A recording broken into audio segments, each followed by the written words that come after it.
గ్రంథాల్లో నుంచి దేవుని వాక్యాన్ని మనం చదువుకున్నాం. ఎజ్రా గ్రంథము 8వ అధ్యాయము 23వ వచనంలో మీ అందరికీ జ్ఞాపకం పెట్టుకోండి. ఎజ్రా నెహెమ్యాలు ఎప్పుడు రాశారు అంటే, ఎజ్రా నెహెమ్యాలు అవి ఎప్పుడు రాయడం జరిగింది అంటే, ఇశ్రాయేలీయులు చెరలో ఉండగా చెరలో నుంచి తమ సొంత దేశానికి వారు వెళ్ళడానికి మరి వారు ప్రార్థన చేస్తుండగా ఎజ్రా నెహెమ్యాలు ఇద్దరు ఒకే కాలంలో ఉన్నారు. నెహెమ్యా తన పని చేసుకుంటూ ఉన్నాడు, ఎజ్రా రాజు దగ్గర తన పని చేస్తూ ఉన్నాడు, యాజకుడు వలె ఉండేవాడు. అయితే ఎజ్రా ఒక మాటను తెలియజేస్తూ ఉన్నాడు. ఇశ్రాయేలీయులు భయంకరమైన కష్టంలో ఏ కాలంలో ఉన్నారు అంటే, మరి దేవాలయం పడిపోయింది, మరలా దేవాలయాన్ని నిర్మించుకోవాలి. ఎజ్రా నెహెమ్యా మరి ఎజ్రా జెరుబ్బాబెలు వీరందరూ కలిసి దేవాలయాన్ని నిర్మిస్తే, పట్టణాన్ని ఆల్రెడీ నిర్మించబడితే పట్టణపు గోడలను నెహెమ్యా నిర్మించాడు. పట్టణపు ప్రాకారాన్ని ప్రహారీ లేకపోతే ఆ ప్రాకారి గోడను నెహెమ్యా నిర్మించాడు. దేశస్థులు పట్టణాన్ని నిర్మించారు, ఎజ్రా ఆయన దేవాలయాన్ని నిర్మించాడు. ఓకేనండి, ఇది 516వ సంవత్సరంలో జరిగిన సన్నివేశము. ఓకే, ఆ టైంలో ఇది జరుగుతుండగా ఇశ్రాయేలుకి దేవాలయం లేదు, వారు ఏక ప్రజలుగా లేరు, చెల్లాచెదురు చేయబడ్డారు. 196 సంవత్సరాలు బానిసత్వంలో ఉన్నారు. వారి బానిసత్వంలో ఉండగా మరి వారికి దిక్కు లేదు, దేశము లేదు, అసలు ప్రజలు ఎక్కడున్నారో తెలియదు. దేవుని విడిచిపెట్టేశారు. మనకు తెలుసు కదా, చిన్న ప్రవక్త కాలంలో, హోషేయ కాలంలో ఎలాంటి ఘోరమైన విగ్రహారాధన వారు పాపం చేశారు. వారి దేశం చిన్న భిన్నమైపోయింది. అయితే ఇశ్రాయేలుకి ఏం కావాలి నీకు అంటే, వారు ఒకటే అడుగుతారు, మీరు మాకు తిండి పెట్టకల్లా, మీరు మాకు ఏ ఆర్థిక సహాయాన్ని అవసరం లేదు, మా భూమి మాకు ఇచ్చేయండి. ఇది ఒక్కటే వారి యొక్క ఆకాంక్ష. ఆ భూమి కొరకు వారు ప్రాణత్యాగాలు చేయడానికి కూడా సిద్ధపడతారు. గమనించండి, ఇశ్రాయేలీయుల్లో ఈ రోజుకి 2026కి కూడా ప్రతి యవనస్తుడు ఆరామంగా ఇద్దరు కూడా 2 సంవత్సరాలు ఆర్మీలో సేవ చేయాలి. 2 సంవత్సరాలు ఖచ్చితంగా ఆర్మీలో సేవ చేయాల్సిందే. 20 లక్షలు ఇశ్రాయేలు జనాభా 1,05,00,000 ఉంటే ప్రతి ఒక్కరికి గన్నం వాడడం వచ్చు. 20 సంవత్సరాలు దాటిన ప్రతి ఒక్కరు యుద్ధం చేయగలరు. ఈ యుద్ధాన్ని వారు ఎందుకు నేర్చుకున్నారంటే, కేవలం తమ దేశాన్ని వారు కాపాడుకోవడానికి. దాన్ని బట్టి మీరు అర్థం చేసుకోండి, ఇశ్రాయేలుకి ల్యాండ్, వారి భూమి అది ఎంత ప్రాముఖ్యమైందో దాని కొరకు చెప్పడానికైనా చనిపోవడానికైనా వారు ఎప్పుడు కూడా సంసిద్ధంగా ఉంటారు. ఇది ఈ యొక్క ఎజ్రా గ్రంథంలో మనం ఉపవాస కూటానికి సరిపడే వాక్యాన్ని ఈరోజు మనం చదువుకునే దాంట్లో మనం అందరం నేర్చుకునే పాఠం ఏంటంటే, దేవుడు వారికి ప్రమాణం చేసిన ఈ యొక్క భూమి కొరకు వారు ఎంత తృష్ణంగా ఉన్నారో, వారు దాని కొరకు ఏది చేయడానికైనా సిద్ధంగా ఉన్నారో అన్న విషయాన్ని మనం జ్ఞాపకం పెట్టుకుంటూ, మనము దేవుడు మనకు అప్పగించిన పని కొరకు కూడా అట్లాంటి తృష్ణ కలిగి ఉండాలి. వారు కేవలం ఇహలోకపరమైన భూమి కొరకే వారికి అంత తృష్ణగా ఉంటే, మరి దేవుడు మన కొరకు ఏర్పాటు చేసిన ఆ భూమి కొరకు ఇంకా తృష్ణగా ఉండాలనే విషయాన్ని దేవుడు వాక్యం సెలవిస్తుంది. ఎజ్రా గ్రంథము 8వ అధ్యాయము 23వ వచనాన్ని మనం చదువుకుందాం. దేవుడు ఎలాంటి సందర్భాల్లో ప్రార్థన ఆలకించాడు అన్న విషయాన్ని ఇక్కడ మనం చూద్దాం. మేము అని ప్రారంభమవుతుంది. చూడండి, నేను చదువుతున్నాను. మేము ఉపవాసముండి ఈ సంగతిని బట్టి మా దేవుని వేడుకొనగా ఆయన మా మనవి అంగీకరించెను. ఏమున్నారంటే, వాళ్ళు బైబిల్ స్పష్టంగా ఉపవాస ప్రార్థన బోధిస్తూ ఉంది. మరి యూదులైతే వారానికి ఒకసారి ఉపవాసం ఉండి ప్రార్థన చేసేవారు. మరి మీరు వారానికి ఎన్నిసార్లు ఉండి ప్రార్థన చేస్తున్నారో నాకు తెలియదు. అయితే బైబిల్ స్పష్టంగా చెబుతుంది, ఉపవాసం ఉండి ప్రార్థన చేయండి అని. ఉపవాసం అంటే ఏంటి? కేవలము ఆహారం అనేది మాత్రమే కాదు, ఆ సమయాన్ని పూర్తిగా దేవునికి కేటాయించాలి. ఉపవాసం ఆహారం నుండి మాత్రమే కాదు, ప్రతి విషయం నుంచి ఉపవాసం. ఓకే, ప్రతి విషయం నుండి. చాలా మంది ఉపవాస ప్రార్థనలు కూర్చొని ఫోన్ పట్టుకుని బయటకు వెళ్ళిపోతారు. అది ఉపవాసం బ్రేక్ అయిపోయింది. దానికన్నా ఒక చికెన్ బిర్యానీ తినడం బెటర్, అది బెటర్. ఇంకా దయచేసి గమనించాల్సిన విషయం ఏంటంటే, ఉపవాసం అంటే ప్రతి ఒక్క దానితో కట్టిఫ్, ప్రతి ఒక్క విషయంతో కట్టిఫ్. ఇక అది దేనితో కూడా నాకు పని లేదు, ఈ సమయం నాకును నా దేవునికి అంతే. ఈ సమయం ఉపవాసం అర్థం ఏంటంటే, నాకును నా దేవునికి తప్ప మరి ఎవరితో నాకు పని లేదు. నిద్ర లేదు, ఆహారం లేదు, స్నేహితులు లేరు, కుటుంబం లేదు, మరి ఏది లేదు, నేను నా దేవుడు. ఉపవాసం అర్థం ఏంటంటే, నేను నా అందుకే అంటున్నాడు మేము ఉపవాసం ఉండి ఈ అందుకని చూసారా, ఎస్తేరు ప్రార్థన చేసినప్పుడు ఎస్తేరు చెప్పింది, ఇదిగో మీరు అందరూ ప్రార్థన చేయండి 3 దినాలు. ఎవరితో కూడా ఉపవాసం చేయాలో తెలుసా మీరు? ఆఖరికి పశువులతో కూడా మీరు ఉపవాసం చేయించండి అని చెప్పింది. ఉపవాసం అనగా నేను నా దేవుడు, నేను నా దేవుడు, నేను నా దేవుడు. ఇది ఖచ్చితంగా మీరు మనం నేర్చుకోవాల్సిన పాట. ఉపవాసం అనగానే మరి ఆ ఆహారం మనకి దృష్టిలో పెట్టుకోవద్దు. ఉపవాసం అనగానే ఎవ్రీథింగ్ ఎక్సెప్ట్ గాడ్, దేవుడు తప్ప మరి ప్రతి దాన్ని కూడా మీరు ఏం చేయాలా? పక్కన పెట్టేసేయాలి. ఓకేనండి.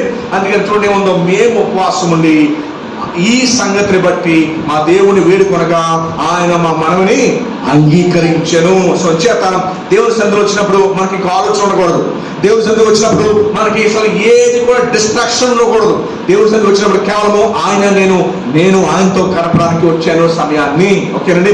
ఒక కరెక్ట్గా ఆఫీస్కి వెళ్ళినప్పుడు ఫోన్ ఒకవేళ వైబ్రేషన్ అయితే వెంటనే ఫోన్ ఎత్తి మాట్లాడడం, వెంటనే కట్ చేసేస్తాం. ఎందుకంటే నేను ఒక ముఖ్యమైన వ్యక్తితో నేను మాట్లాడుతున్నాను. అలాంటిది నీ దేవుడు ఇంకెంత ముఖ్యమైన వాడు. ఆ యొక్క క్యారెక్టర్ ముందు ఎలా కూర్చుంటాం? మనం డిసిప్లిన్ గా కూర్చుంటాము, కళ్ళు పెద్ద చేసి ఆయన చూస్తాము, చెవులు పెద్ద చేసి ఆయన వింటాము, మనం చాలా డిగ్నిఫైడ్ కూర్చుంటాము. ఏం చెప్పబోతారో, ఆయన ఏం మాట్లాడతాడో ఏది వినకపోయినా సరే అవును సార్ అని చెప్పి ఎలాగైతే మనం ఉంటామో, దేవుడి సన్నిధిలో ఉపవాసముని ప్రార్థించడానికి వచ్చిన మనం అందరము కూడా ఇదిగో నాతో దేవుడు ఈ సమయంలో ఏం మాట్లాడబోతున్నాడు, వాక్యం ద్వారా, నేను చేసే ప్రార్థనల ద్వారా, లేకపోతే పక్క సహోదరుల ద్వారా నేను ఏం నేర్చుకోబోతున్నానని అటెంటివ్ కలిగి, దేవా నాకు నేర్పించండి, నన్ను తయారు చేయండి అనే సిద్ధంతో మనం ఉన్నప్పుడు ఖచ్చితంగా మనం ప్రార్థన చేసేటప్పుడు కూడా అలాగే ప్రార్థన చేయాలి. ఉపవాసం ఉండి మన అవసరతల కొరకు దేవుని ఏమైతే అడగబోతున్నామో ఉపవాస ప్రార్థనలో వాటి విషయమై కూడా మనం దేవునికి పూర్తి సమయాన్ని ఆలోచన కేటాయించేయాలి. ఓకేనండి. సో అంచేత దేవుడు ఉపవాస ప్రార్థనని ఎన్నుకున్నాడు, ఏర్పాటు చేశాడు. ఇంకొక వచనం మీరు చదువుతారా? యెషయా 58:6.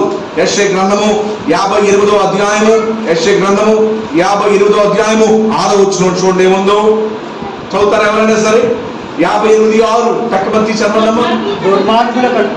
దుర్మార్గులు కట్టిన కట్లను విప్పుటయు,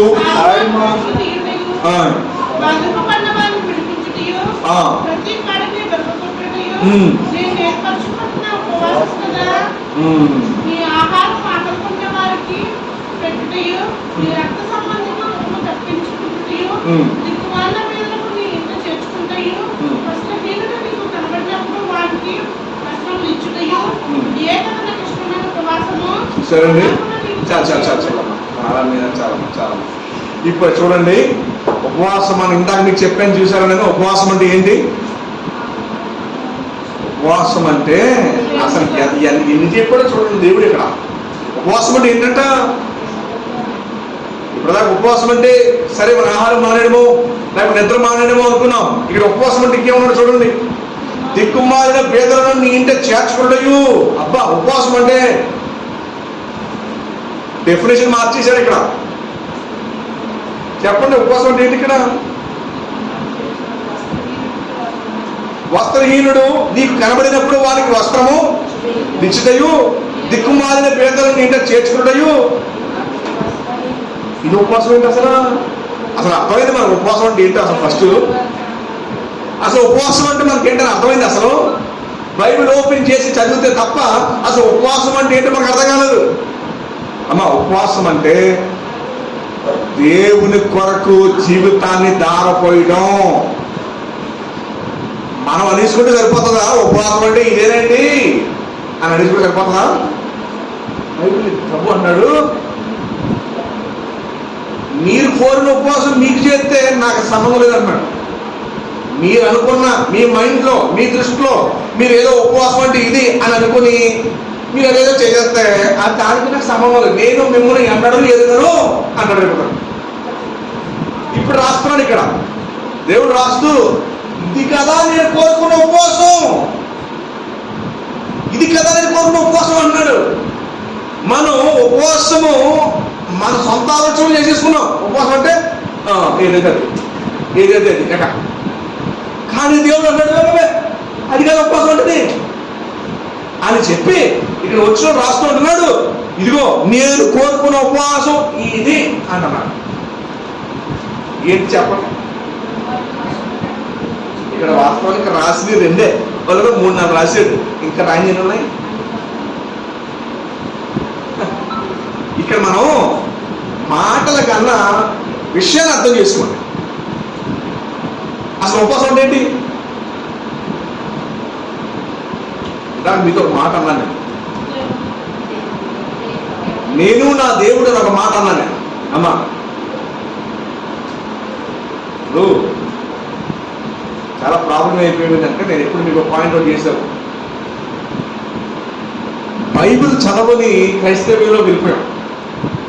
ఓకేనా?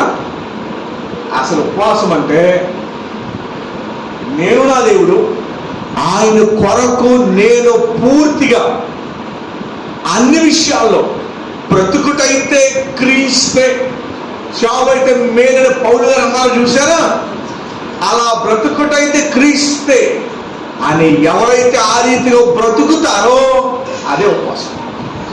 ఉపవాసం ఎక్కడి నుంచి తెలుసా? లోకము నుండి ఉపవాసం. రెండవది అది సగమే. ఇంకో సగం ఏంటంటే క్రీస్తు కొరకు జీవించడం ఇంకో సగం. కాయిన్కి 2 ఉంటాయి. నోట్లో ఒకవైపు తెల్లగా ఉండి ఒకవైపు 500 కనబడుతుంటే ఆ నోట్ ఏమవుద్ది? డూప్లికేట్ నోట్ అవుతుంది. అవునా? ఇప్పుడు ఒక ఉపవాసం అంటే నీ జీవితము బ్రతుకుటైతే క్రీస్తే అని చూసారా, అలా బ్రతకడం ఉపవాసం అంటాం. అలా బ్రతకకుండా ఎన్ని కోట్లు మనం మానేసిన మొండు భక్తి అంటారు దాన్ని. గుడ్డి భక్తో మొండు భక్తో ఏదో భక్తులు అది మానేసి ఉపవాసం ఉండిపోయి ఆ పనులు చేసుకుంటూ ఉంటారు. అలా ఉపవాసం ఉండిపోయి జీవితం మారక అలాంటి ఉపవాసం ఎందుకు పనికిరాని ఉపవాసం అని ఎవరు చెప్తారు? నేను చెప్తానా? వచ్చిన ఉంది కదా, చదువుతారు. మళ్ళీ వచ్చిన 6 వచ్చినండి 7 వచ్చినండి. నీ ఆహారము ఆకలి కొనిన వారికి పెట్టుటయు ఈ రక్త సంబంధికి ముఖము. అంటే నువ్వు సహాయం కొరకు నీ దగ్గరికి వచ్చినప్పుడు నువ్వు సహాయం చేయకుండా ఉండకూడదు. అంటే నీకు శక్తి ఉండి చేయకపోతే. 3 చూడండి. పేదలను నీ ఇంట చేర్చుకుంటాయి, లేని వారికి కూర్చోబెట్టాలి, భోజనం పెట్టాలి, అవసరం తీర్చడం. వస్త్రహీనుడు నీకు కనబడినప్పుడు, వస్త్రహీనుడు అంటే బట్టలేని వాడు కాదు. ఈరోజు బట్టలు ఎవరు లేదు కదా. ఇక్కడ వస్త్రహీనుడు అంటే ఎవరు? వస్త్రహీనుడు అంటే ఆ వ్యక్తి, పలానా వ్యక్తి ఏ అవసరతలో ఉన్నా నీ చేతిలో ఆ శక్తి ఉంటే చేయాలి. అంతే. ఉండి కూడా అమ్మో వాళ్ళకి ఇచ్చేస్తే నాకు ఉండవేమో, వాళ్ళకి ఇచ్చేస్తే నాకు ఉండవేమో. క్రైస్తవుడు ఎప్పుడు కూడా అలా ఆలోచించకూడదు. ఉన్నది నాయి కాదు, ఉన్నది దేవుడివి, దేవునికి ఇచ్చేస్తాను, ఆయనకి ఇస్తాను. ఫినిష్ అయిపోయింది. అర్థమైంది మీకు? ఉన్నాయి ఎవరివి అవి ఇచ్చేస్తే నా దగ్గర ఏమి ఉండవు. అప్పుడు ఖాళీ కొండనే దేవుడు నింపుతాడు. ఆ క్రైస్తవుడు ఎప్పుడు కూడా ఉంచుకూడదు. ఇచ్చేయాలి. ఏం చేయాలా? ఇచ్చేయాలి. ఉంచుకోకూడదు, దాచుకుని పెట్టుకోకూడదు. ఇప్పుడు చెప్పండి, ఉపవాసం అంటే ఇదే కదా నాకు ఇష్టమైన అలాగున నీవు చేసిన కదా నీ వెలుగు రేపు చుట్టూ వలె ఉదయించును, స్వస్థత నీకు శీఘ్రముగా ఇచ్చును. అమ్మా ఇలా చేయకుండా ఉపవాస ప్రాంతంలో స్వస్థత కొరకు ప్రార్థన చేస్తే దేవుడు స్వస్థత చేస్తాడా చేయడా? మీరు అర్థమైందండి? ఇప్పుడు నిజమైన ఉపవాసం ఏంటి చెప్పండి. ఈ పాట నేర్చుకున్న రాత్రి ఉపవాసం అంటే ఏంటి చెప్పండి. మీరే చెప్పండి. ఉపవాసం అంటే ఏంటో లేని పట్టణము, దేవుడితో సహవాసం. ఇంకా అమ్మ మీకు బాగా చెప్తారు, కొంచెం బాగా అనిపించండి. ఇది మొత్తం అన్నింటినీ కవర్ చేస్తాను.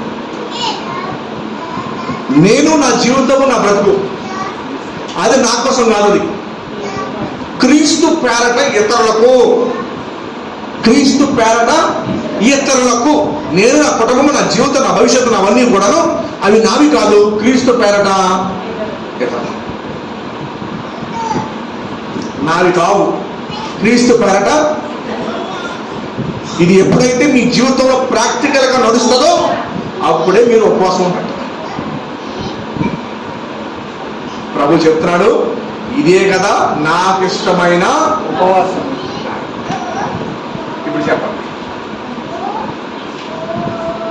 స్వచ్ఛత అలాంటి జీవితం మనకు లేకపోతే కనుక మన ఉపవాసం చేసినట్టు. ఓకేనండి. ఈరోజు కొంతమంది భక్తుల జీవితాలు మీకు జ్ఞాపకం చేస్తాను నేను. ఎవరెవరు ఎప్పుడు ఉపవాసం ప్రార్థన చేశారో చూద్దాం ఒకసారి.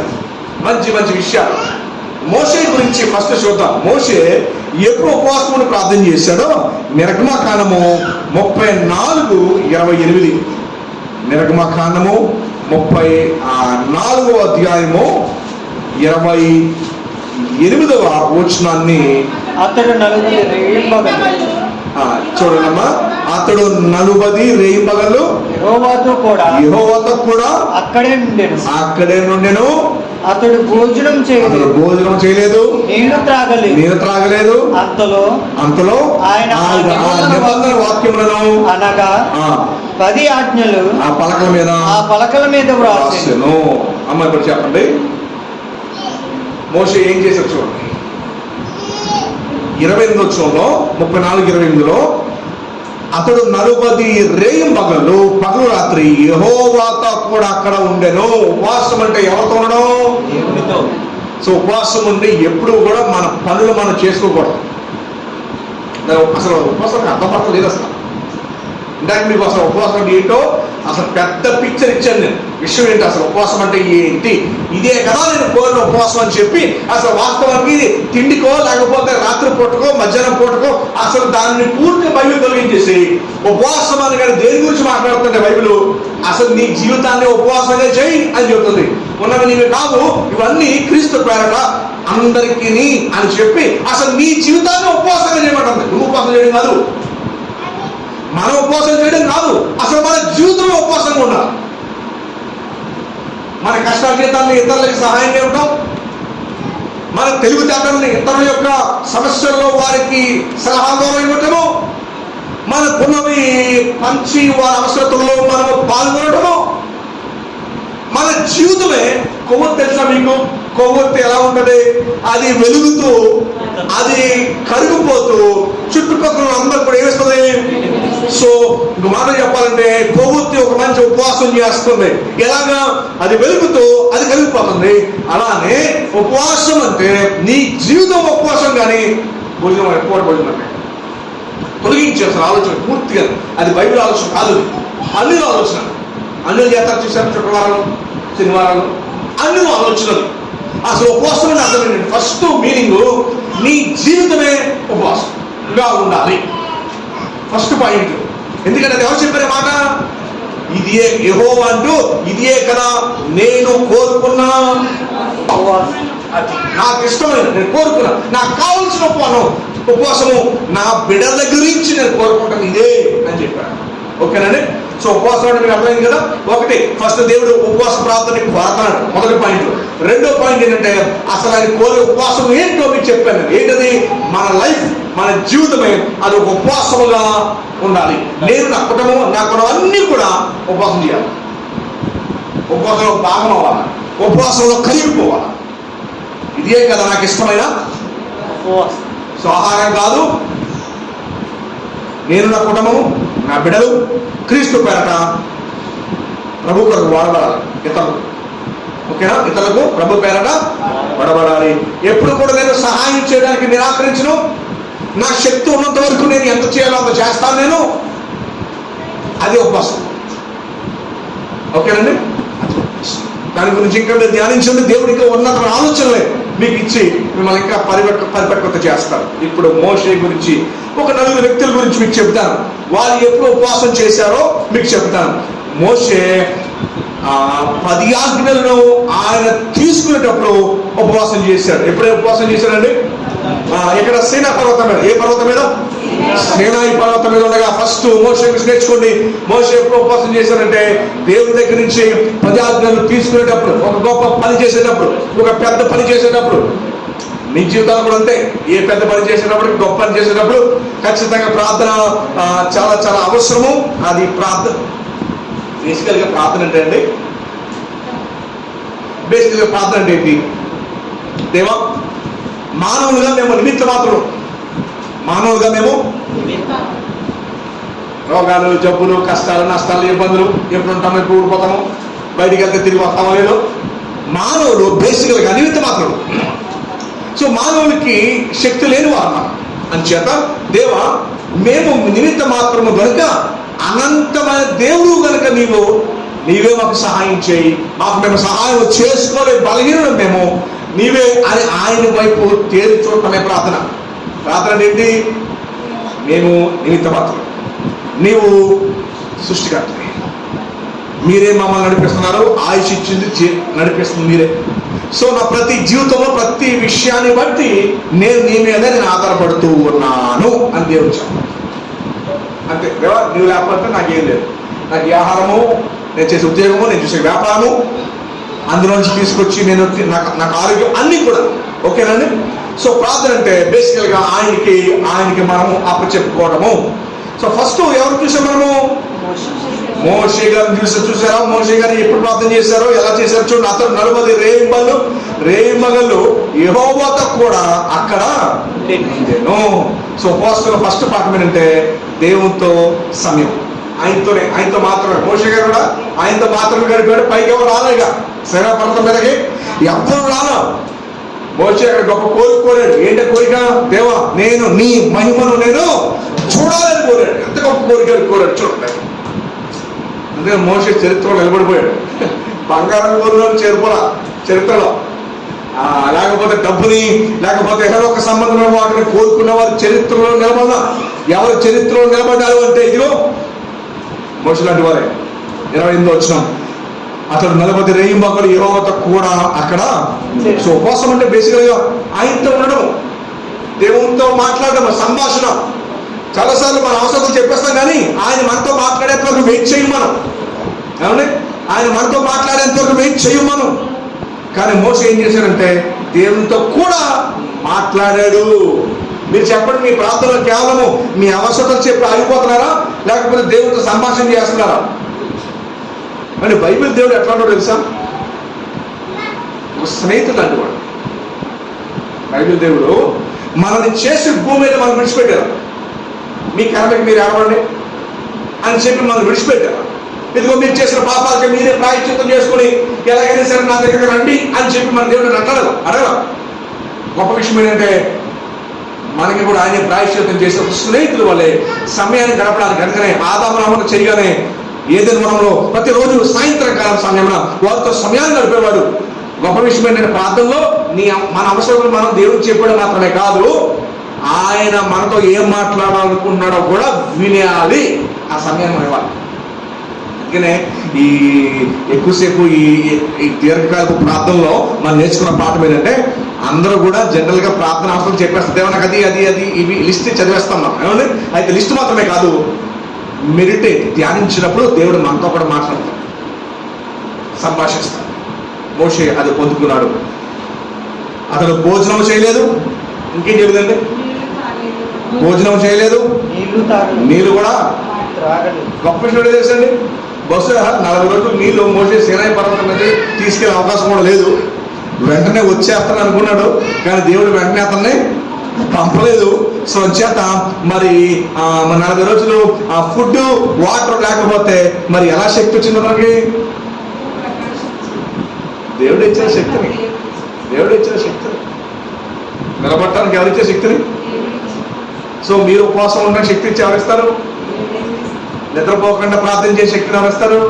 మరి ఇందులో చాలా మంది రాకుండా ఎందుకు నిద్రపోవాలి సార్? ఉండలేము. ఏంటది? ఏం చేయలేము, ఉండలేము. ఎవరి మీద ఆధారపడ్డారు? వాళ్ళ మీద వాళ్ళు ఆధారపడ్డారు కనుకనే మేము ఉండలేమని చెప్పి పడుకున్నాం. మేము ఉండగలము, ప్రభు మమ్మల్ని నిలబెడతాడు అని చెబితే ఏమవుతుంది? ఇదిగో మోషే వలె వాళ్ళు 40 రోజులు ఏం చేస్తారు? రేపు యెహోవాతో కూడా అక్కడ ఉండెను. అతను భోజనము చేయలేదు, నీరు తాగలేదు. అంతలో ఆయన ఆ నిబంధన వాక్యములను అనగా 10 ఆజ్ఞలను ఆ పలకల మీద రాసెను. చూసారా?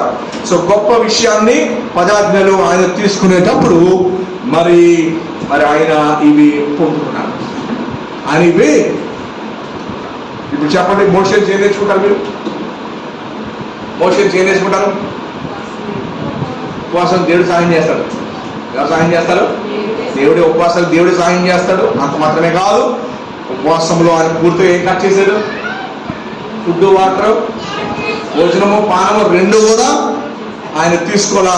అంత మాత్రమే కాదు, మరి ఆయన యెహోవాతో కూడా అక్కడ ఉన్నాడు. అది చేయడం వలన గొప్ప విషయం ఏంటంటే దేవుడు అతనికి 10 ఆజ్ఞలు చేతిలో పెట్టి, దేవుడు 10 ఆజ్ఞలు చేతిలో పెట్టడం మాటల ఏమండి, ప్రపంచాన్ని నిర్మించిన ఈ గొప్ప 10 ఆజ్ఞలు మరి మోషే చేతిలో పడిందంటే అది చాలా చిన్న విషయం కాదు. సో చాలా గొప్ప విషయము ఏమండి. సో రెండో వ్యక్తిని మీకు జ్ఞాపకం చేస్తారు. చూడండి, దానియేలు 9వ అధ్యాయం 3వ వచనం. మరి దానియేలు దేవుని యొద్ద నుంచి గైడెన్స్, నడిపింపును, నెక్స్ట్ ఏంటి, తన దేశము తన పరిస్థితి ఏంటి అని బయలుదేరక మునుపు మరి దానియేలుకి దేవుడు ఇచ్చిన గొప్ప నడిపింపు గురించి చూడండి. దానియేలు ఎలా, మీకు చాలా బాగా తెలిసిన పరిచయమే. 3వ వచనం చదువుకుందాం. దానియేలు ఎలా ప్రార్థన చేశాడంటే, అంతటా నేను గోనెపట్ట కట్టుకుని ధూళి తలపైన వేసుకుని ఉపవాసం ఉండి ప్రార్థన విజ్ఞాపన చేయుటకై ప్రభువుకు దేవుని ఎదుట నా మనసు నిబ్రమ చేసుకుంటుని. సో ఇక్కడ మనం ఏం చూస్తున్నాం అంటే 3వ వచనంలో, అంతటా నేను గోనెపట్ట కట్టుకుని ధూళి తలపైన వేసుకుని ఉపవాసం ఉండి.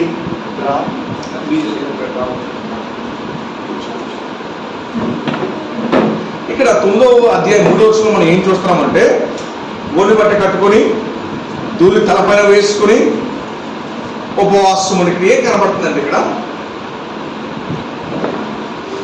దానియేలు దేవుని సన్నిధిలో, ఇందాక మీకు మాటను జ్ఞాపకం చేశాను, ప్రార్థనలో గొప్ప తగ్గింపు మనకు కనబడతా ఉంటుంది. ప్రార్థనలో ఏం కనబడతా ఉంటుందండి? ఇందాక మీకు ప్రార్థన ఏంటి అసలు బేసికల్గా? దేవుడితో సహవాసం, ఇంకా ఇతరుల కొరకు మనం, అది ఉపవాసం అంటే. అసలు ప్రార్థన ఏంటో నేను చెప్పాను బాగా. మనుషులు అన్నాం అసలు ఎందుకు ప్రార్థించేయాలంటే, మనం అందరూ నిమిత్తం మాత్రం, మన దగ్గర మనల్ని పోషించుకునే, మనల్ని సజీవులుగా ఉంచుకునే శక్తి మానవులు లేదు. భూమి మీద చెప్పండి వచ్చి చెప్పండి వెళ్ళిపోతాం, ఎప్పుడు వెళ్ళిపోతాం తెలియదు.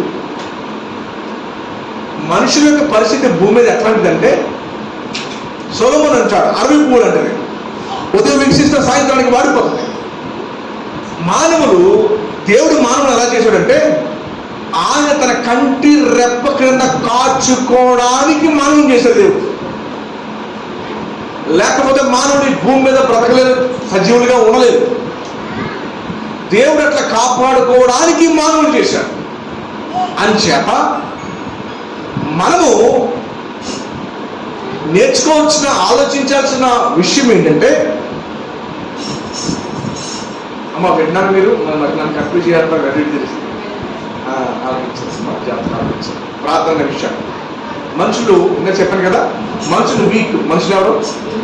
అసలు యోబు గ్రంథంలో 4వ అధ్యాయం 16-17 వచ్చిన మనుషుల గురించి ఎలా రాశారు తెలుసా మీకు? జగటమంటి ఎండలో నివసించువారు. ఎవరు మనం? జగటమంటి ఎండలో నివసించువారు అని మనల్ని సంబోధించాడు.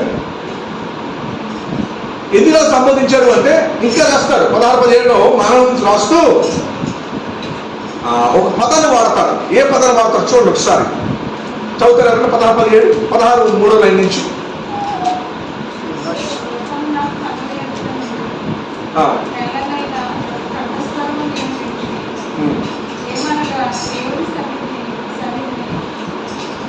మర్త్యులు నీతిమంతులు అవుతారు. సో ఈ పదం అంటే తెలిసి, మర్త్యులు అంటే ఎవరో తెలుసండి?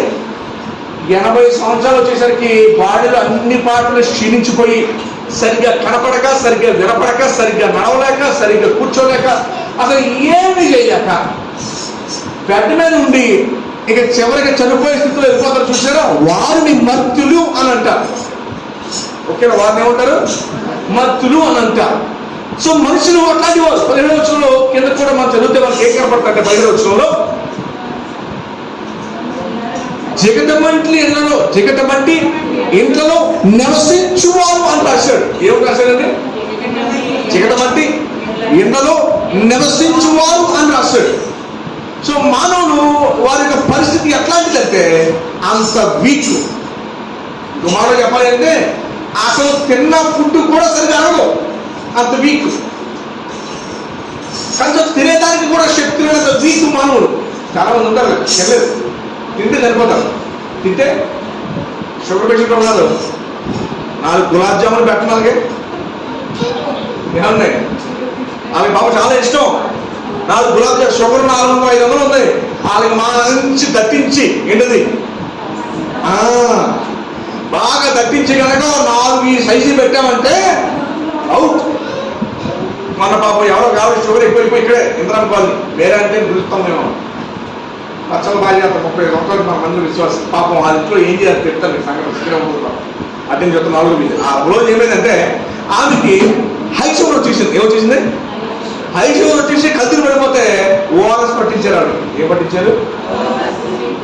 ఊహించండి ఏం ఉండదు తెలుసా మీకు? హై షుగర్ ఉంటే ఓఆర్ఎస్ పట్టితే ఏమో తెలుసండి, కామన్గా వెళ్ళిపోతారు.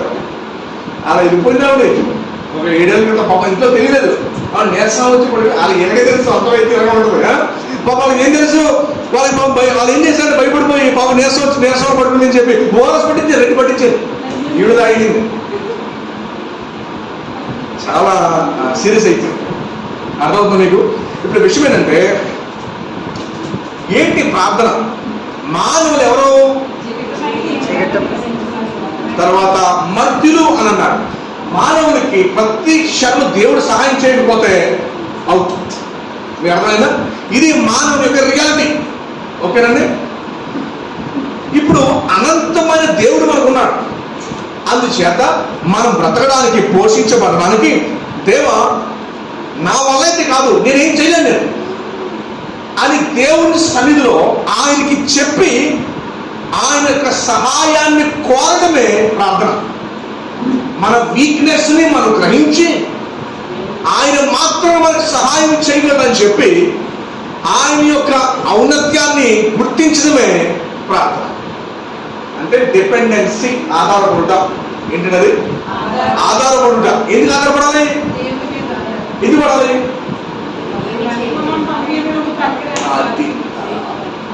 మర్త్యులు జగడమంటి ఇండ్లలో నివసించువారము, మట్టిలో పుట్టిన వారము, చిమ్మటి చితుకుపోన్నట్లు చితుకుపోవారము కనుక మనం ఏం చేయాలి? అనంత దేవుడు మాకు సహాయం చేయాలి. ప్రతి విషయం చెప్పడం వచ్చాము, చెప్పడం వెళ్ళిపోతాం, ఎప్పుడు వెళ్ళిపోతాం తెలియదు. సో చేత నేర్చుకోవాల్సిన పాఠం ఏంటంటే మనము ఏం చేయాలి? ఆలోచించి చెప్పండి. ఏం చేయాలి మనం? అమ్మ మన వీక్ అమ్మ 0. మనం ఏం చేయాలి ఇప్పుడు? దేవా సింపుల్ చెప్పండి. ఆలోచించి దేవా నువ్వు లేకపోతే మేము తెచ్చుకోం, మేము ఉంటాం. మీకు అర్థమైందా? సో ప్రార్థన అంటే బేసిక్గా ఎందుకు ప్రతి విషయంలో మనం ప్రార్థన చేయాలి అంటే ప్రతి సెకండ్ మనం నడిపించకూడదు. అందుకనే ద్వితీయోపదేశ కాలం 8:3 ఏమన్నా తెలుసా? మనుషుడు దేని బట్టి బ్రతకడంట? చూడండి, ద్వితీయోపదేశ కాలం 8:3 చూడండి ఒకసారి. ద్వితీయోపదేశ కాలం 8:3 ఆహారం వలనే కాక యెహోవా సెలవిచ్చు ప్రతి మాట వలన. ఇప్పుడు చెప్పండి అమ్మ, ఇప్పుడు చెప్పండి. దాని అర్థం ఏంటి? ఆహారం వలన కాక యెహోవా సెలవిచ్చు ప్రతి మాట వలన నరులు బ్రతుకుదరని. చాలు అక్కడ చాలు. ఇప్పుడు నా వైపు చూడండి. దానికి అర్థం ఏంటి చెప్పండి. జనరల్గా అమ్మ మీకు విషయం చెప్పనా? సీక్రెట్ చాలా ఇంపార్టెంట్ ఇది తెలుసుకోవడం. అన్నం తినడం పర్వాలేదు. ఎందుకు తెలుసా? అన్నం తినడం దేవురాదు. ఎందుకు తెలుసా మీకు? అన్నాన్ని తింటే బలం వచ్చేటట్టు దేవుడే చేస్తేనే బలం అవుతుంది. మీకు అర్థమైందండి? అన్నం తింటే ఆటోమేటిక్గా బలం రాదు. తిన్న అన్నము బలంగా అవ్వాలి. ఆస్కిప్ కమెంట్ సైట్. తిన్న అన్నము బలముగా అవ్వాలి అంటే దేవుడు పనిచేయాలన్నమాట. మీకు అర్థమైందా? అందుకే వచ్చిన ఏమన్నా అక్కడ ఆహారం వలనే కాక యెహోవా సెలవిచ్చు ప్రతి మాట వలన నరులు బతుకుదురని నీకు తెలియజేయుటకు ఆయన నిన్ను అణిచి నీకు ఆకలి కలగజేసి నీవే గాని నీ పితరులే గాని ఎన్నడెరగని మన్నాతో నిన్ను పోషించెను. ఈ 40 సంవత్సరములు మీకు అర్థమైంది. ఇప్పుడు మానవుడు ఎలా బతుకుతున్నాడు? తిన్న అన్నము విషంగా మారకుండా బలంగా మారుతుంది. ఎలా మారుస్తున్నారు? మీకు అర్థమైందండి. అందుకని ఆ మాట రాయించాడు, మనుషుడు ఆహారం వల్ల కాదంట, దాన్ని మార్చే దేవుడు వల్ల మనం బతుకున్నాం. అంతే అంతే. అది చాలా ఇంపార్టెంట్ విషయం. సో ఇప్పుడు మనం ఏం చూడబోతున్నాం అంటే దాని 9వ అధ్యాయం 3వ వచనంలో. సో ప్రార్థన ఏంటి చెప్పండి. ప్రార్థన ఏంటి? బేసిక్గా మనం ఎవరో ఇందాక నేను వాళ్ళు చెప్పిన మాట జ్ఞాపకం, ఊళ్ళో దేవుళ్ళు చెప్పిన మాట జ్ఞాపకం చేస్తాం. ఈ లోపల super man, bat man, Shaktimaan ఎవరు లేదు. ఓన్లీ వీక్ మ్యాన్ ఒకటే ఉన్నారు. ఏ మ్యాన్ ఉన్నారు? అంతే. ఓకేనా? వాళ్ళు మాత్రమే, ఇంకెవరు లేదు. సో చేత గమనించాల్సిన విషయం ఏంటంటే, సో ప్రార్థన ఏంటంటే ఆయన మనకు కావాలి. అంతే. ఆయన మనకి ఇప్పుడు పల్స్ డౌన్ అయిపోయింది అనుకోండి, 20-30 వస్తే ఏం పెట్టాలి? ఏం పెట్టాలి? వెంటిలేటర్. ఏం పెట్టాలా? వెంటిలేటర్ పెట్టాలి. వెంటిలేటర్ పెట్టకపోతే అవుట్. సో బేసిక్గా చెప్పాలి అంటే దేవుడు మనకి వెంటిలేటర్ వంటి వాడు. ఆయన మనకు కావాలంతే. ఓకేనండి. ఇప్పుడు 3వ వచనం చూడండి. ప్రార్థన ఎలాంటిదంటే, అంతటా నేను గోనెబట్ట కట్టుకుని, నేనే చూడవచ్చు, అంతటా నేను గోనెబట్ట కట్టుకుని ధూళి తలపైన వేసుకుని ఉపవాసం ఉండి. ఈ వచనంలో మనం నేర్పిస్తున్న పాఠం ఏంటంటే, గోనెబట్ట ధూళి తలపైన వేసుకుని ఏంటని అర్థం? దేవాలయంలో కార్యక్రమం చేశాడు. వాక్యం తెలియక ఏం చేయాల్సిందే, దేవాలయంలో గోనెబట్ట కట్టి బూడిద చుట్టూ వేసుకుని తన మీద బూడిద వేయించుకుని. ఇప్పుడు చూడండి మీరు, చాలా ఫేమస్ అసలు గట్టప్పుడు ఉంటాడు ఆయన, చాలా ఫేమస్ ఆ ఏరియాలో. తెల్లది వేసుకుంటాడు, అలాగా పచ్చిలాగా వేసుకుంటాడు, పైన వేసుకుని గోనెపట్ట. ఆయన ఫ్లెక్సీలు కూడా కనబడుతూ ఉంటాడు. ఇటు రాజమండ్రి బిల్డింగ్ పెట్టి గోనెపట్ట మాస్టర్ ఉంటాయి, మీరు విన్నారు. దేవాలయంలో ఉంటాడు ఆయన. ఓకే, వెరీ ఫేమస్ ఆ ఏరియాలో. గోనెపట్ట వేసుకుని చొక్కాగా బూడిద చుట్టూ వేసుకుని మీద బూడిద పెట్టుకుంటున్నాడు అలా. ఓకేనా? అందరూ చూసారు ఏమనుకుంటారంటే,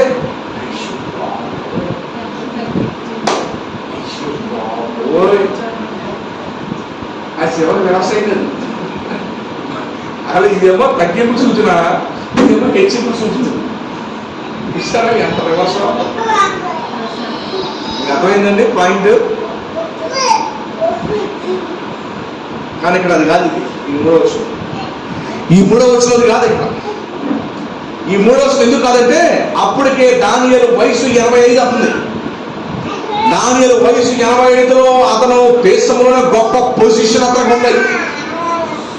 అంత గొప్ప పొజిషన్ అతనికి ఉండి కూడా అతనికి ఎలా ప్రార్థన చేశాడు అంటే, పూర్తిగా దేవా, అసలు ఈ 9వ అధ్యాయంలో ప్రార్థన జరిగితే మీకు వెళ్తుంది కాబట్టి 17వ వచనం చూడండి ఒకసారి. ఎలా ఏమంటారు?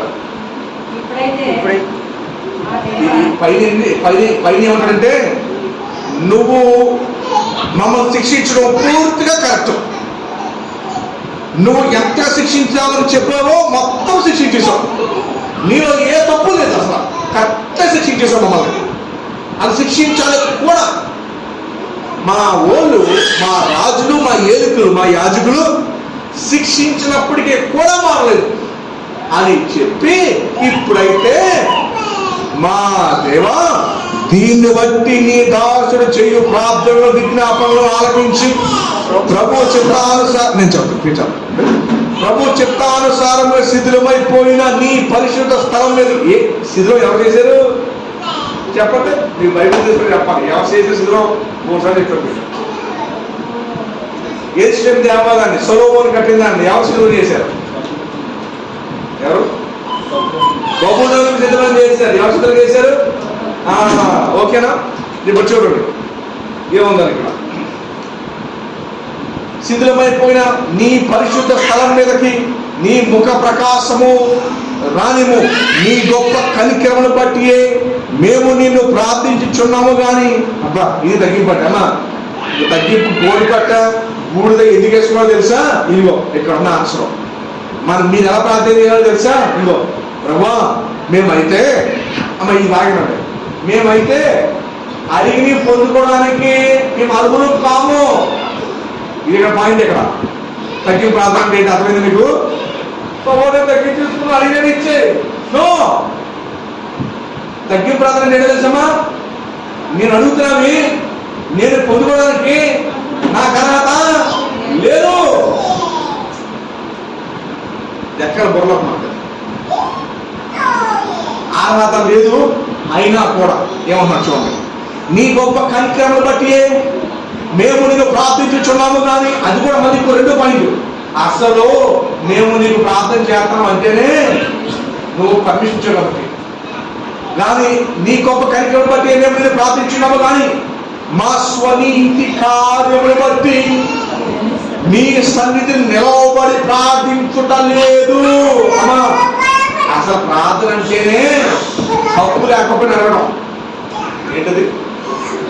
ప్రార్థన అంటేనే ఏమి లేకపోయినా అడగడం, హక్కు లేకపోయినా అర్హత లేకపోయినా అడగడమే ప్రార్థన అంటే. ఇప్పుడు చెప్పండి అమ్మా, మనం అడిగి దేవుడు ఎందుకు ఉన్నదంటే, ఈ రూల్స్, ఈ హృదయం ఏమీ లేకుండా దేవుడు ఎందుకు ఇవ్వడండి? ఇస్తాడు. ఎందుకు ఇవ్వడం? అమ్మ ఒకసారి దానియేలు గారు చేస్తున్న ప్రార్థన ఒకసారి చూడండి అమ్మా అని ఏమన్నా తెలుసమ్మా? అర్హత లేకపోయినా నీ గొప్ప కనికరమును బట్టి మేము నేను ప్రార్థించుచున్నాము కానీ, మా స్వనీతి కార్యమును బట్టి నీ సన్నిధిని నిలవబడి ప్రార్థించలేదు. మా దేవ అడోనాయ్, మా మా మా బాస్, చెవియోగి ఆలకింపుము. నీ కన్నులు తెరచి నీ పేరు పెట్టబడిన ఈ పట్టణముల మీదకి వచ్చిన ఆశ్రమంలో నీ పేరు పెట్టబడిన ఈ పట్టణమును దృష్టించి ప్రభువా ఆలకింపుము. మళ్ళీ ఏమన్నా చూడండి, ప్రభువా అమ్మ మీ ప్రార్థనలో ఇది ఉందన్నా, రిపెంటెన్స్, పశ్చాత్తాపం. దేవుని అడుగుతున్నాం, ఇవ్వట్లేదు అంటే కారణం ఏంటంటే మనం సరిగ్గా లేము. అందుకని దానియేలు గారి ప్రార్థనలో ఏం పెట్టాడు అంటే పశ్చాత్తాపాన్ని పెట్టాడు. ప్రభు ఆలకించుము, అలాగే ప్రభు క్షమించుము. ఎందుకు అంటే మనము ఎప్పుడు కూడా ఆయన ఆజ్ఞల్లో ఒక్కసారి కూడా ఎప్పుడు పాటించరా. అదే పాత్ర మొదలాగిన నీ దేవుడు ఏమో నేను తప్ప వేరే దేవుడిని కొనకూడదు, మా ఇంట్లో ఏ ఫోటోలు లేవు, నేను మాత్రమే ఎందుకు పాటించలేదు. మేము కాలేజ్ స్టూడెంట్స్ మనకి పరిచయం చేయడానికి వెళ్ళినప్పుడు ప్రశ్న అడిగేవారు, మీరు 10 ఆజ్ఞల్లో ఏ ఆజ్ఞ కూడా ఎన్ని ఆజ్ఞలు పాటిస్తున్నారు? 3-4 పాటిస్తున్నారంటే మిగతా 7 నాకు కొంచెం డౌట్ ఏంటి అన్న. బాబు నువ్వు పాటించే మొదటి 4 ఏంటో చెప్పండి అంటే, ఫస్ట్ 2వదండి, 3వదండి, 4వదండి. ఎందుకంటే నాకు మా ఇంటికి ఫోటో లేదండి, నేను ఆయన నాకు దేవుడు అంటే. 2వదేమో పైన ఆకాశం పేరు రూపాలను నమస్కారం చేయలేదండి. 3వది నేను ప్రభు నామం ఎప్పుడు కూడా వ్యర్థంగా ఉచ్చరించలేదండి. 4వది మరి తల్లిదండ్రులను సన్మానిస్తానండి. 5వదేమో ప్రతి ఆదివారం నేను వెళ్ళిపోతానండి. ఎక్కడికి? మిగతా ఇదే డౌట్ అండి నాకు. మిగతా ఇదే నాకు డౌట్ అండి. నరహత్య అంట, మరి నేను మాట రూపంలో చేశాను, మరి చెడు చూపులు చూశాను, అలాగే అబద్ధాలు ఆడాను, ఆశించాను, ఇతరుల మీద నేను అబద్ధాలు చెప్పేసినప్పుడు నేను దొంగతనానికి వెళ్ళి ఇలా తీసాను అని 5 నేను పోయాను. కానీ మొదటి 5లో మాత్రం నేను పర్ఫెక్ట్ అండి. అప్పుడు నేను అన్నాను, బాబు మొదటి 5 నీకు దేవుడికి సంబంధించినవి. మొదటి 5 ఎవరికి సంబంధించినవి అండి? నీకును. మిగతా చివరి 5 ఉన్నాయి నీకు పక్కవాడికి సంబంధించినవి. నువ్వేమంటున్నావు అంటే, నాకు పక్కవాడికి సంబంధించిన మాత్రం నేను ఫెయిల్ అయ్యానండి, కానీ నాకు దేవుడికి సంబంధించిన మాత్రం ఆవిడ మొదలు ఓపెన్ చేశారు. దేవుడు ఏమో నేను తప్ప దేవుడు నీకు ఫస్ట్ అది అని నేను చెప్పగానే, నువ్వు కళ్ళు మూసుకుని నీ మైండ్లోకి ఏమవుతుందో చెప్పన్నాను. నువ్వు కళ్ళు మూసుకుని నీ మైండ్లోకి ఏమవుతుందని అడిగాను. కళ్ళు మూసుకున్నాను. ఇప్పుడు నేను మిమ్మల్ని అడుగుతున్నాను, మీరు కళ్ళు మూసుకుంటే మీ మైండ్లో ఏం కాదు మీకు చెప్పండి. మీరు అక్కడ కళ్ళు మూసుకొని మీ మైండ్లో ఏమి తప్పులేదు ప్రశ్న గురించి మార్చడుతారు. ఎక్కువగా మీరు దేని గురించి ఆలోచిస్తారు? రెండో ప్రశ్న, మీరు ఎక్కువగా దేని గురించి ఆలోచిస్తారు చెప్తారా? ఎక్కువ మీరు దేని గురించి ఆలోచిస్తారు చెప్తారా? సరే, రెండు ప్రశ్నలు అడిగాను. నేను తప్పకుండా దేవుడు నీకు అనే దానికి అర్థం ఏంటంటే, మా మనసు హృదయము ఎక్కడుందో అక్కడే మన దైవం కూడా. అడిగాను, అది నన్ను పాటిస్తున్నావా? ఒకసారి కూడా ఎప్పుడు కూడా మనము అందుకే దాన్ని ఇలా ప్రార్థన చేశాం. అమ్మ తగ్గింపు ప్రార్థన. తగ్గింపు అంటే ఏంటి చెప్పండి, పాయింట్ ఇంకా చెప్పారు.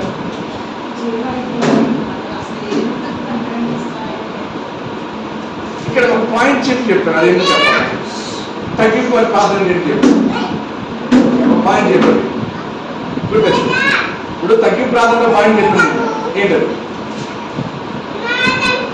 మర్చిపోలేదు.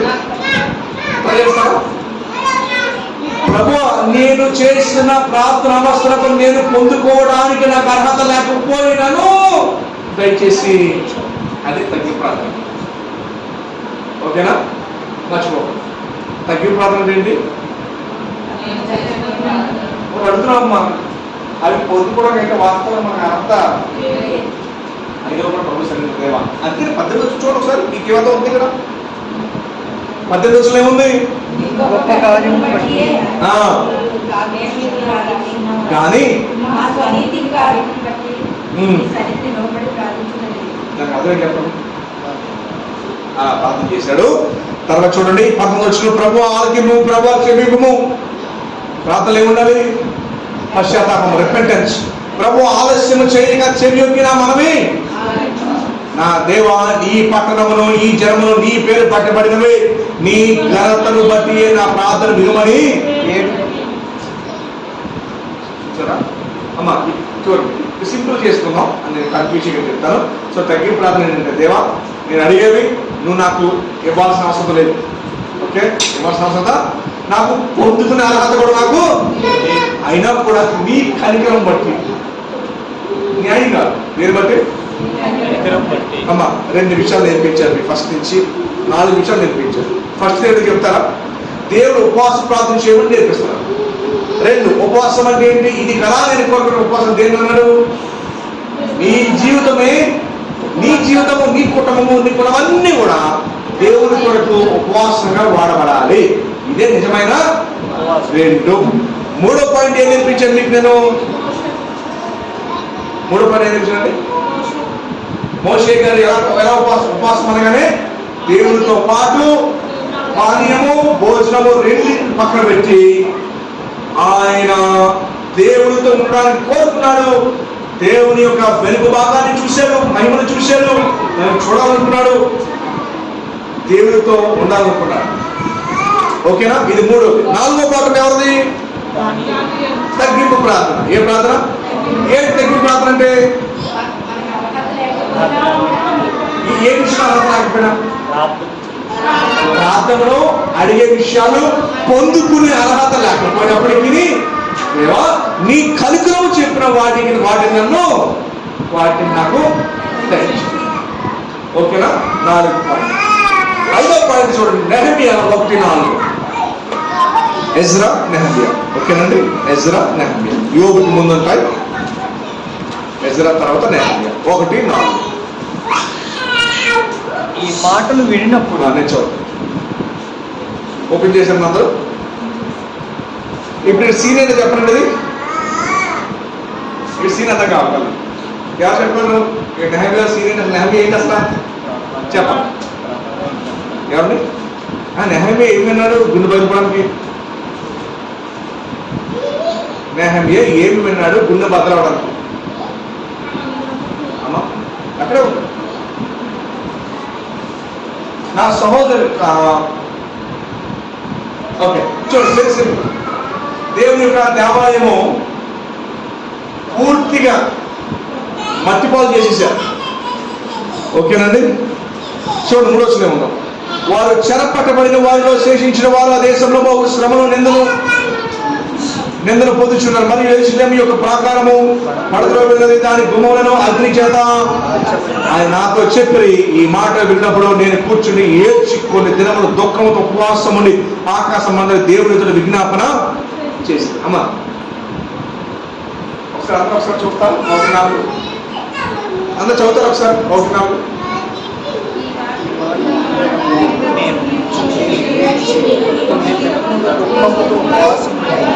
ఆకాశం జ్ఞాపన చేసి ఇప్పుడు నేను ప్రశ్న అడుగుతున్నాను. నేను అడుగుతున్న ప్రశ్న ఏంటంటే, నెహమ్యా గుండె ఎందుకు బలమైంది? ఈ మాటలు విన్నప్పుడు నేను కూర్చుని ఏడ్చిక్కున్న దినము దుఃఖంతో ఉపవాసం ఉండి ఆకాశం దేవుని దగ్గర విజ్ఞాపన చేసింది. ఏం చేశారు, ఎందుకు చేశారు? చాలా ఇంపార్టెంట్ పాయింట్ ఇది. నేను చెప్తాను, కానీ మీరు నాకు చెప్పాలి. నెహమ్యా ఎందుకు ప్రార్థన చేశాడు? ఎందుకు అతను హృదయం బదలైంది? ఎందుకు చెప్పండి. దేని గురించి ప్రార్థన చేసి చెప్పండి. యేసుని ప్రాకారం ఏమైంది? పడద్రోయబడి, కాల్చబడి, నాశనం చేయబడింది. అప్పుడు నెహమ్యా ఏం చేశాడు? అమ్మ దీని అర్థం చెప్పనా మీకు?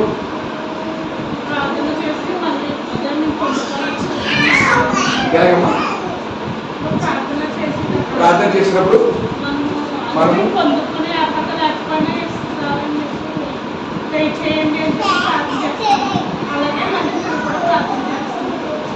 అక్కడ ఏమన్నా వచ్చిన చదువు చెప్పన్నారు, అక్కడ ఏమన్నా చెప్పాలన్నారు.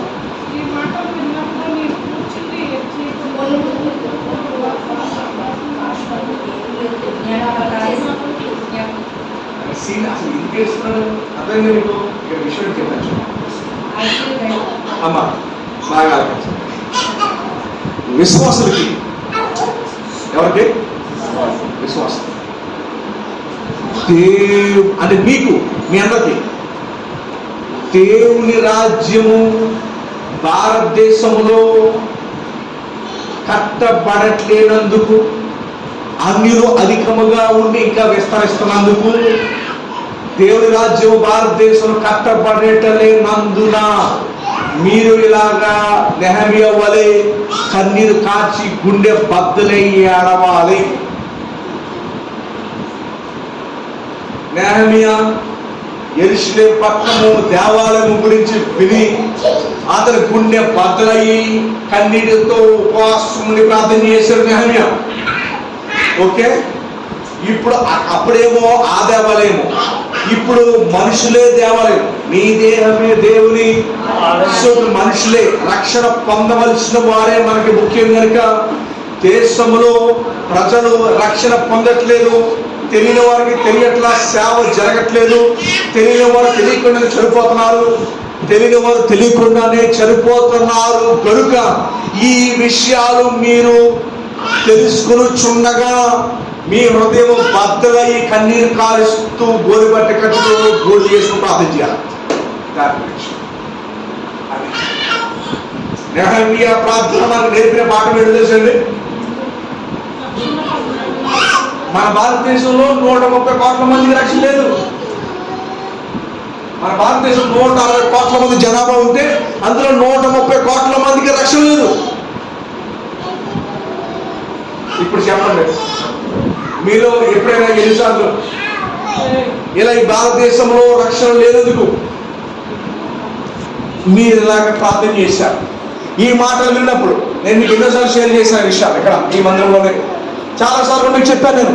అయితే ఎన్నిసార్లు ఈ మాటలు మీరు విన్నప్పుడు మీరు కూర్చుండి ఏడ్చారు?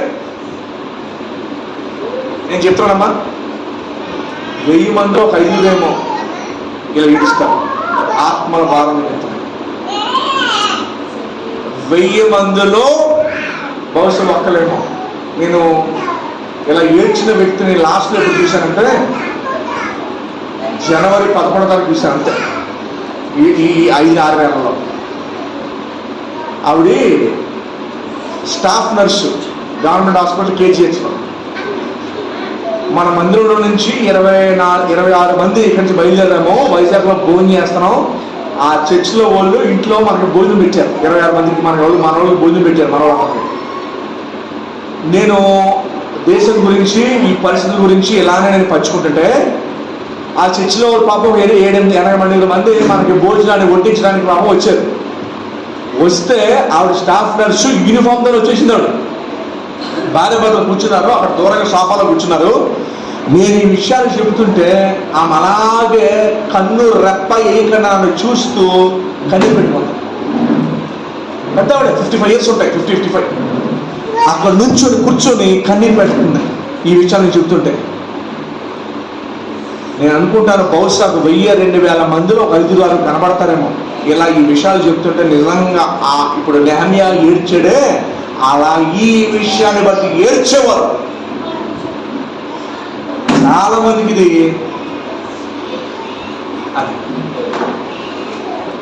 పట్టనే పట్టాలి. ఇలా నెహమ్యలా ఏడ్చేవాళ్ళు ఈ నెహమ్యాని చదివి విడిచిపెట్టేశారు. కానీ అసలు ఇందులో విషయం ఏంటో కనుక్కోవాలి. మీరు చూడండి సార్, 3 వర్షం చదవాలి, 3-4 చదవాలి సార్, 3-4 చదవాలి. మీకు అర్థమైతే చదవండి దయచేసి. మీరు పై చదవాలి 3-4 మీకు అర్థమయ్యేటట్టు నెమ్మదిగా చక్కగా చదువుకోండి. అసలు ఇంటికి ఏడ్చాడు చూడండి సార్.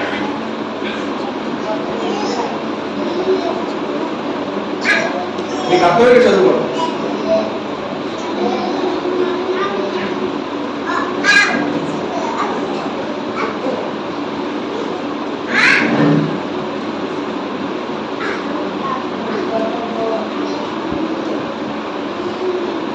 ఓకే, చదివారా? అర్థమైందండి? ఏమర్థమైంది చెప్పండి. మీ దగ్గర రెస్పాన్స్ రావాలని చెప్పండి. ఏముంది అక్కడ? 3-4 చెప్పి చాలు సార్. 3-4 అంతే.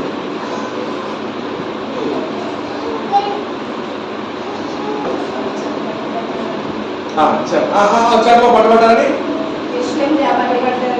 దేవాలయం పడిపోయింది, కాల్చబడింది, పట్టణం లేదు, దేవాలయం ఏమీ లేదు. అది వినగానే అతనికి ఏమైంది? మరి పాత నిబంధనలేమో ఆ దేవాలయం కదా. నూతన నిబంధనలో దేవుడు మన ఎవరికి దేని కట్టుకున్నాడు? నూతన నిబంధనలు ఏం కట్టుకున్నాడు? పేతురు చెప్పాడు ఈ మాట. చెప్పాలి నువ్వు ప్రేమిస్తున్నావా? నీకు అన్ని తెలుసుకున్నాడు 3వసారి. అయితే నా మందను కాదు. అయితే నా మందను అవుతుందన్నమాట. ఇప్పుడు మీరు చెప్పండి. సో ఇప్పుడు మనం ఏమంటున్నామంటే భారతదేశంలో ఇలాంటి పరిస్థితులు ఉన్నాయి అని మనం వినగానే మనకి ఏం రావాలి?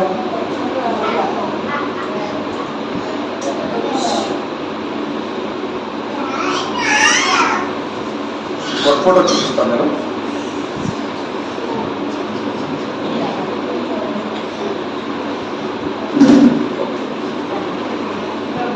మీకు ఏం రావాలమ్మా?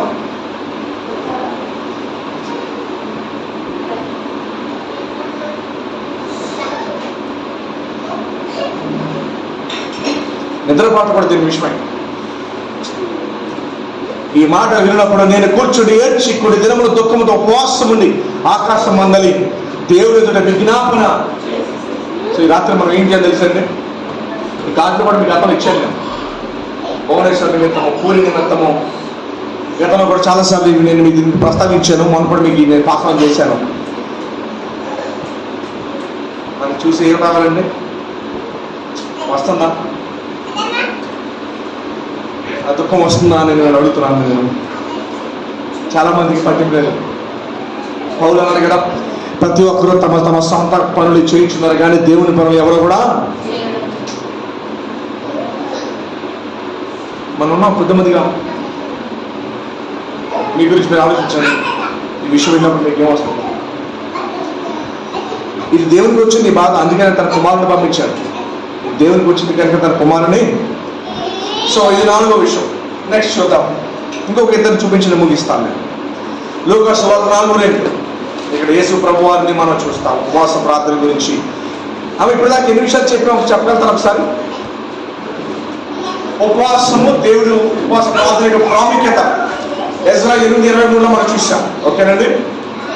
రెండోది ఏం చూసాము? అసలు ఉపవాసం, నేను కోరేది ఉపవాసం ఏంటో ఆయన చెప్పారు. మూడోది మోషే జీవితంలో ఉపవాసం ఏంటో చెప్పారు. మరి వాస్తవం మీరు నోట్స్ రాసుకుంటే ఇవన్నీ మీరు నెమరు వేసుకోవాలి. తర్వాత ఇవన్నీ కొత్త విషయాలు నేను చెప్పి ఈరోజు నెమరు వేసుకోవాలి ఖచ్చితంగా, మర్చిపోతారు లేకపోతే. నాలుగోది ఎవరి గురించి చెప్పాను? మరి తగ్గింపు ప్రార్థన ఏంటి చెప్పండి? ఆ భీమంలో భాస్కర్ ఏమవుతుందని బూడిద మీద వేసుకుని అది అర్థమైందానికి వేలం లేకపోతారు అక్కడ. అయ్యో బాబోయ్ మా అయ్యగారు అని చెప్పి నేను అనుకున్నాను, ఎలా మోసపోతున్నారు అసలు. అది తగ్గింపు ప్రార్థన ఏంటి చెప్పండి? అమ్మా సింపుల్ ఆలోచించండి. ఇప్పుడు ఒక వ్యక్తికి మనం చాలా కొనమాట, ఒక వ్యక్తికి చాలా కొనమాట, అయినా మనకు ఇంకో అవసరం వచ్చింది. ఏమొచ్చింది? ఇంకో అవసరం వచ్చింది. ఎలా అడుగుతాం?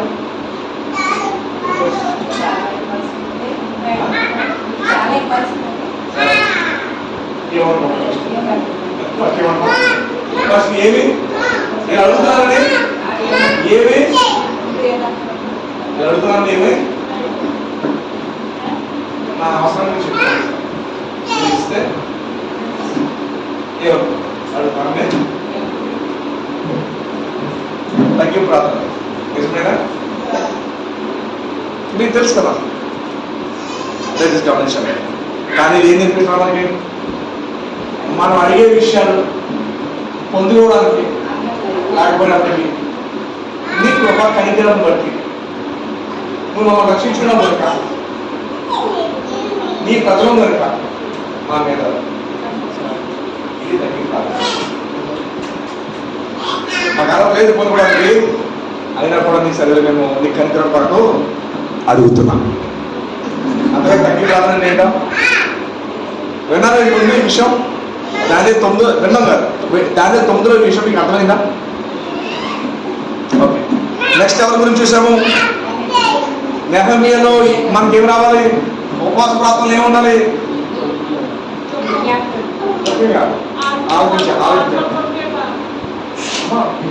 ప్రాంతంలో దేవుడి భారం మనలో ఉండాలి. ఏంటి దేవుడి భారం? ఆయన ఉన్నాడు. మనం దేశంలో రక్షణ పొందిన వాళ్ళు గురించి మనం వెనక మనకి ఏం రావాలి? అది దేవుడి భావం కనుక దాన్ని కుమారుడు పంపించాడు. మరి అది మన భావం అయితే మన పిల్లలు పంపించాలి. అయితే మనం అయిపోతాం, ఏదో చేస్తాం, మనం ఏదిస్తాం, బాధపడతాం, ప్రార్థన చేస్తాం, ముందుకెళ్తాం, యాక్షన్ ఉంటాం. ఎందులో చదివేది?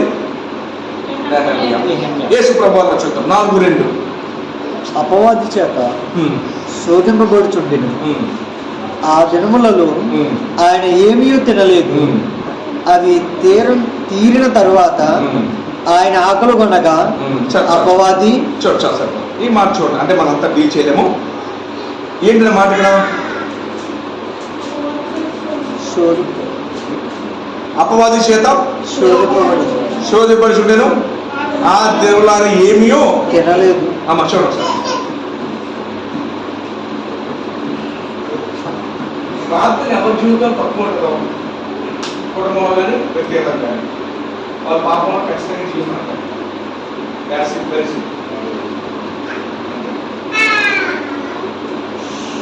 ప్రార్థన ఎప్పుడైనా తక్కువతుందో, ప్రార్థన ఎప్పుడైనా తక్కువతుందో వారి పాపంలో జీవితాడు.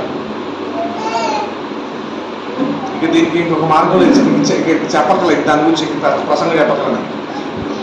ఎవరి జీవితంలో అయితే ప్రార్థన తక్కువగా ఉంటుందో పాపము ఫుల్గా చక్కగా ఏలుబడి చేస్తారు. నేను అడగలేదు మీరు ఎంత ప్రార్థన చేస్తారా లేదా, ఎప్పుడు చేస్తున్నారో. No, I don't ask. ఎందుకంటే మీకు ప్రభు మందులు అది. నేను కేవలం దాని గురించి మాత్రమే. అయితే పరిష్కారం ఏంటి? అయితే గొప్ప విషయం ఏంటంటే బైబిల్ నువ్వు పాపి అని చెప్పి నేను నిర్ణయించి మూల పాడేది బైబిల్. బైబిల్ గొప్ప విషయం ఏంటో తెలుసా? నీ దగ్గరికి వచ్చి నేను లేపి రా అని చెప్పి నీకు సహాయం చేసి ఆ స్థితిలో నుంచి నేను బాగు చేస్తాను. అది బైబిల్లో గొప్ప విషయం. అన్ని మతాల్లో ఏం చేస్తారంటే అరే నీ కర్మకు జాబ్ ఏంటది? కానీ బైబిల్లో గొప్ప విషయం ఏంటంటే నేను విడిచిపెట్టాను. చాలా ప్రేమతో ఉంటుందా అంతే. మరియా రాళ్ళతో కూడి చంపడానికి వస్తే ప్రభు దగ్గరికి వచ్చి మోసే ధర్మశాస్త్రం బట్టి ఏమవ్వాలి? రాళ్ళతో కొట్టినే ప్రభు ఏమన్నా అమ్మ ముందుగా మీరు ఏమో పాపం చేయలేదో ముందు మీరు రాయి వేయండి. అందరూ చెప్పారు రాయి తీసి. అప్పుడు ఈయన అంటాడు, అమ్మ నాకు అన్నప్పుడు వస్తాను ప్రభు అప్పటికే నేను కూడా నీ మీద రాయ. చూసారా బైబిల్లో గొప్ప విషయం తెలుసా? ప్రతి ప్రపంచం ప్రతి మతం పాపం చేసిన వాళ్ళని కొడుతుంది. యోధా మతం కూడా అదే చెప్పేస్తుంది. ఓకే, కానీ యేసు ప్రభు ఉన్న గొప్ప విషయం ఏంటంటే అలా పడిపోయిన వాళ్ళని అలా వదలకుండా లేపి బాగు చేసి స్థిరపరిచి నిలబెడతాడు. అది ప్రభు ప్రేమ అంటే. పాపం తప్పితే ఎక్కడ అని వదులు బైబిల్ బైబిల్ వదలదు కదా. బైబిల్ ఏంటి తెలుసా? అరే మనం అందరం అంతేరా అని చెప్పి ఆయన లేపి నిలబెట్టి ముందు నడిపిస్తుంది. అది ప్రభు ప్రేమ. ఏ మతం చేయగల ఇస్లాంలో ఎవరు తెలుసా? ఇన్షాల్లా నీ సాగు చావు. మన దేశంలో నీ కర్మలు నువ్వు చావు. బౌద్ధంలో నేను ఎవరు బాగు చేయను. కానీ బైబిల్ అప్పుడే ఇస్తుంది నేనున్నా నేను బాగు చేయడానికి. అందుకనే ఏ మత గ్రంథాల్లో లేడు రక్షకుడు అనే మాట, ఓన్లీ బైబిల్లో ఉంది రక్షకుడు అన్నమాట. ఎందుకు అంటే నిన్ను నువ్వు రక్షించుకోలేవు కనుకనే నీకు కావాలి ఒకడు ఎవరైనా రక్షకుడు. చూసావా? ఈ ఎక్కడ ఏ గ్రంథాలు రక్షకుడు పవర్ లేదని అసలు. ఇస్లాం, బుద్ధిజం, జైనిజం, మహావీర్, సిక్కులు, లేకపోతే హిందూయిజం ఎక్కడ కూడా అసలు రక్షకుడు పదమే లేదు అసలు. ఎవరికి అర్థం కదా మాట చెప్తుంటే తెలుసా మీరు? అందుకనే సువార్త ప్రకటించవలసిన సువార్త ఇది. దాచే సువార్త కాదు, నమ్మే సువార్త కాదు, బతికే సువార్త కాదు. ఇది ఎలాంటిదంటే ప్రకటించవలసింది. బాబు మీకు ఎవరికి రక్షకుడు లేడు ఆయన ప్రపంచంలో ఒక్కడే ఉన్నాడు, ఆయనే ప్రభు అయిన వార్త అండి. అందులో మనం ఉన్నాం, అందులో మనం తెలుసుకోగలిగాము. ఎంత గ్రేట్ వార్త అది. సో ఇప్పుడు సార్ ఇప్పుడు చెప్పండి, ప్రార్థన చేయకపోతే మళ్ళీ ఏముంటుంది? Very simple. మీరు ప్రార్థన చేయండి కదా, అయితే మీరు పాపం ఉన్నారు ఖచ్చితంగా పాపం ఉన్నారు. లేదు మీరు బాగా ప్రార్థన చేస్తారా? Very good. పాపము మీ మీద ఏలుబడి చేయట్లా, అది అర్థం. పాపం మీ మీద ఏం చేయట్లా అంటే ప్రార్థన ఫైర్ లాంటిది. అది అసలు పాపం అంతా పాపాన్ని బుగ్గుబాలు చేస్తుంది, పాపాన్ని మసీజన్ బొగ్గు చేస్తుంది పాపాన్ని ప్రార్థన. అదే కనుక ప్రార్థన నీకు లేదు, ఆ పాపము నిండు బొగ్గుబాలు చేస్తుంది. ప్రార్థన ఫైర్ అగ్ని కురిపిస్తుంది, ఏది తక్కువలేదు అసలు. దీని గురించి మనం చాలా పాయింట్లు చెప్పచ్చు, కానీ ఒక్క మాటలో ముగిస్తాను. మన గురించి ప్రార్థన గడపాలి కాబట్టి చెప్పండి. ప్రభు ఏం చేశారు? శోధన నుంచి జయించబడ్డానికి ఏం చేశాడు ఆయన? ఆ దినంలో ఆయన ఏమీ తినలేదు. ప్రభు అన్నారుగా గెత్సేమనే తోటలో శిష్యులతో ఏమన్నారు? మీరు శోధనలో పడకుండా ఉండాలి అంటే మీరు ఏం చేయాలో చేయండి. అమ్మ మీకు విషయం చెప్పనా? మోస్ట్ క్రైస్తవ ప్రార్థన చేయరు అసలు. తెలుసా మీకు? ఆదివారం మందిలో నిండిపోతుంది, ప్రార్థనకి నిలదు. దాని అర్థం ఏంటంటే క్రైస్తవులు మేము కానీ ప్రార్థన చేయం. ఫ్యాక్ట్ ఇది. ఇప్పుడు మాట కాదు, ఇంకా 100 సంవత్సరాలు చెప్తారు ఈ మాట. దేని పక్క చెప్పగల. ఆదివారం ఏమవుతుంది? మందిరం, ఏ మందిరం అయినా ప్రపంచంలో ఆదివారం నిండిపోతుంది. అదే ఉపవాస ప్రార్థన పెట్టండి, మందిరం పావు నిండుతుంది. ప్రపంచంలో ఎక్కడైనా అంతే. అది ఆదివారం తీసుకోండి. ఏ ఆదివారం మందిరానికి ఎందుకు వస్తారు? ప్రార్థన ఎందుకు రావట్లా? ఆదివారం మతపరమైన విశ్వాసాలు ఎక్కువ వస్తారు. రక్షణ పొందిన వాళ్ళు, ప్రార్థన చేయాలనుకున్న వాళ్ళు ఆదివారం ఉపవాస ప్రార్థన వస్తారు. ఐ వాంట్ ప్రే. నేను ప్రార్థన చేయాలంతే, నాకు ప్రార్థన కావాలన్నా నేను చేయాలి. నా జీవితాల్లో ప్రార్థన వాళ్ళకి తెలిసే ప్రాముఖ్యత. మిగతా ఏం చేస్తారు ఈ టైంలో? చక్కగా ఇంట్లో ఈ పాయింట్ గుర్తుపెట్టుకోండి. మీ వ్యక్తిగత జీవితం ప్రార్థన లేదు అంటే మీ జీవితంలో ఏదన్నట్టు నిండుగా పొరుతుంది, పొంగి పొరుతుంది. ఏంటది? పాపం. లేదు కాదంటారా? అవునంటారా? 5 నిమిషాలు చెప్పాను. చివరిగా 6వ విషయం, శిష్యులు ఎవరు? అపోస్తులు 13:2-3. అపోస్తుల కార్యములు 13వ అధ్యాయము 2వ వచనము 3వ వచనం. 10వ అధ్యాయం అందరు తీశారండి? అందరు తీశారా? వారు ప్రభువును సేవించుచు ఉపవాసం చేయుచుండగా పరిశుద్ధాత్మ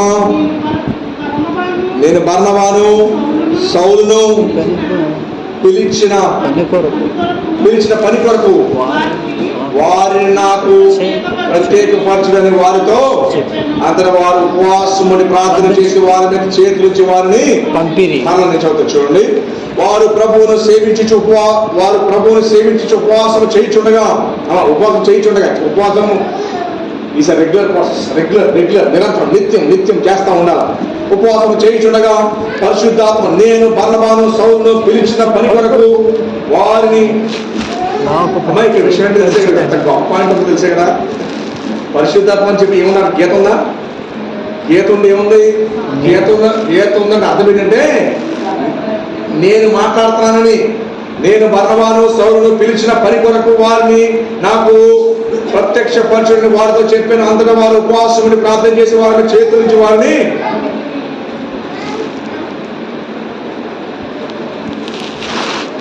పరిశుద్ధాత్మ దేవుడు కనబడతారు. ఎవరు కనబడతారు?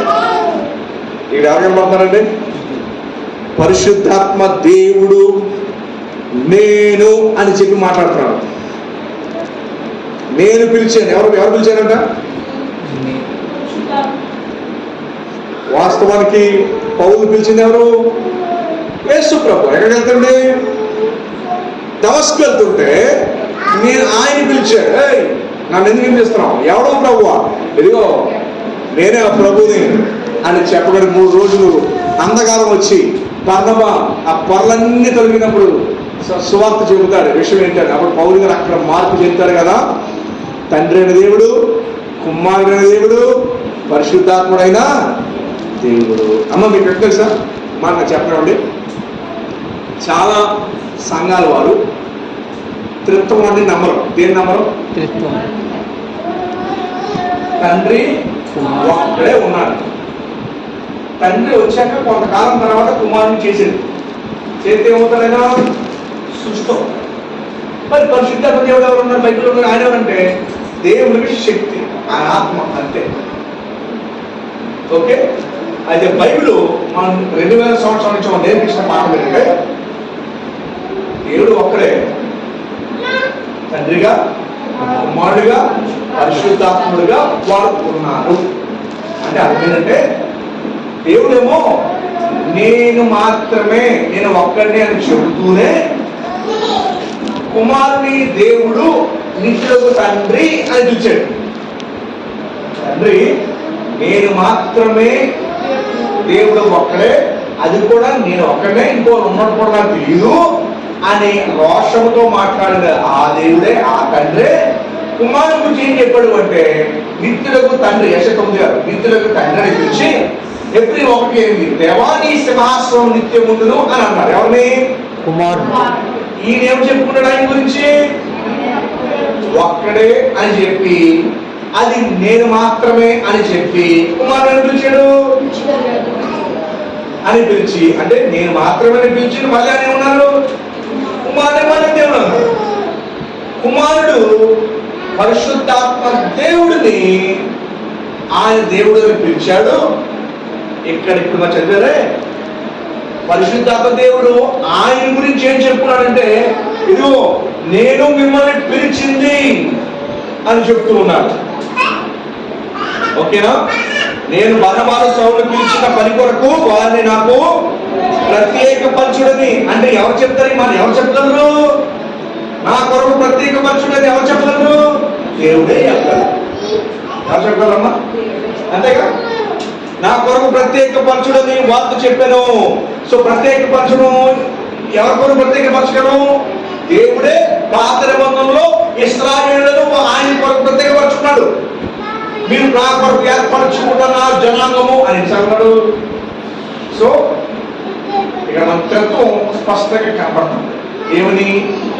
తండ్రి ఏమో అమ్మ ఒక్కడే దేవుడు చెప్తూ అది నేనే చెప్తూ కుమారుడేమో దేవుడు దేవా అని పిలిచాడు. ఎబ్రి 1:8 ఎవరు పిలిచాడు? దేవా నీ సింహాసనము నిత్యముండును. 6వ వచనంలో నా దేవతలు అందరూ ఆయన పూజించాడు. పూజ కరువులు ఎవరు? దేవుడు శుద్ధులకు పాత్రుడా అని పాటపడతామే. ఎవరైనా దేవుడు ఒక్కడే. దేవుడు ఒక్కడే. సో ప్రభువుని ఏం చేయమని చెప్పాడు? దూతలకు ఏం చెప్పాడు? ఆయన పూజించండి. ఆయన సింహాసనం ఎన్ని సింహాసనం అంటే పరలోకంలో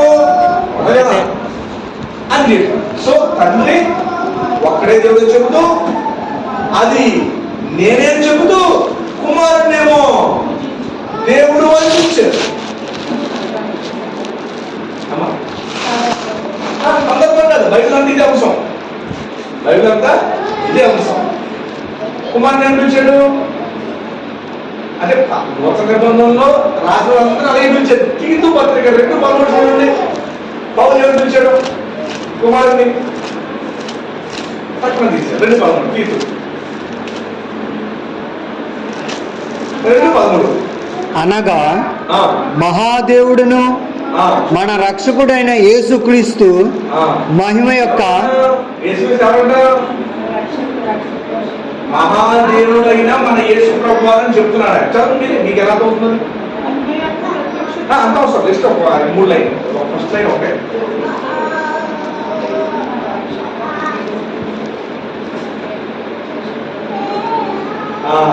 పౌలు యేసు ప్రభువు వినిపిస్తున్నారు కదా.